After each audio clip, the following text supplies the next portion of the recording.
This beautiful beast you see right behind me is called the Miele Blizzard CX1 PureSuction, and it is a full-size bagless Miele vacuum.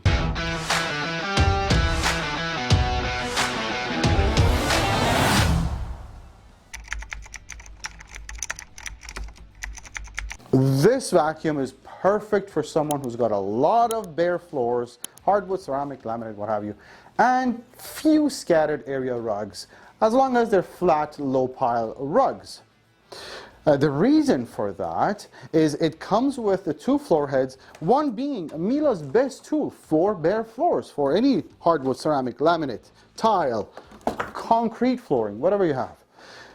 The other floor head is a combination floor head. It's good for low pile rugs and bare floors, and the whole point is you could switch between one floor to another using that pedal. You don't have to switch floor heads. Now, because it's bagless, if you have a ton of pet hair, this vacuum is going to be amazing, except and only when all that pet hair is not on the carpets, because there's no rotating brush, agitator tool, or anything like that. All the pet hair on bare floors, no problem. Okay, now let's see how this vacuum does in real life applications, and by demonstrating the floor tools. The Parquet Twister is the first one I want to show you, and there's three different things I want you to pay attention to. Number one, the release button. Obviously, this locks into place when it's connected onto the wand. The second thing I want you to pay attention to is the neck. It's a twister neck. It's very, very maneuverable. That's the reason they call it Parquet Twister. Why? Around and under obstacles and on bare floors, this thing glides like a ballerina. And we want to use this on bare floors. I don't love the Parquet Twister on carpets and rugs. It's not really meant for that. But you're going to absolutely love using it on bare floors. Let's see how we can get this going, and there we are. One pass, I promise. Wonderful. Done.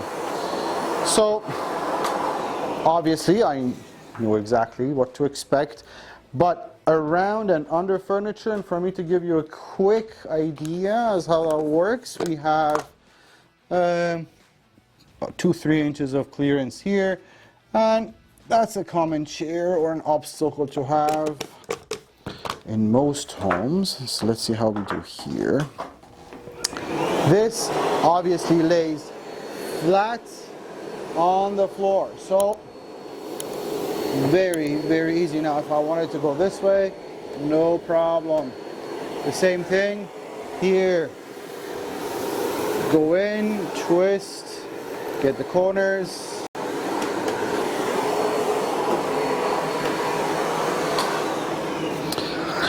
I love the Parquet Twister. It's such a nice floor head to use. Let's move on to the next. The next would be the combination floor tool. I call this the lazy man tool. And the reason I call it that is because for people who can't be bothered changing floor heads from one surface to another, from carpets to, or rugs to bare floors, well, this brush does just that.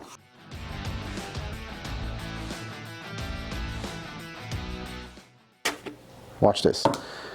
The vacuum has a very powerful motor, and when you go on a carpet setting like this, it tends to stick. If it's on high suction, it tends to stick on the carpet, even moves the carpet back and forth with it. I'll show it to you.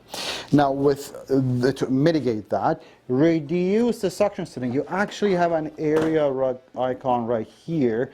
The machine tells you if it's best for you to use it there. So that's my tip and trick for you there. Now, if I use it on high suction, watch this.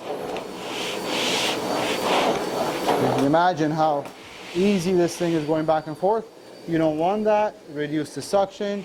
And we're still getting a lot of resistance, but you know what? It's so much easier now to push back and forth, okay? That, and if I'm moving on now to a bare floor, I'm not even going to increase suction just to show you how well this works. Okay? Done and done. Under stuff, lays flat, no problems.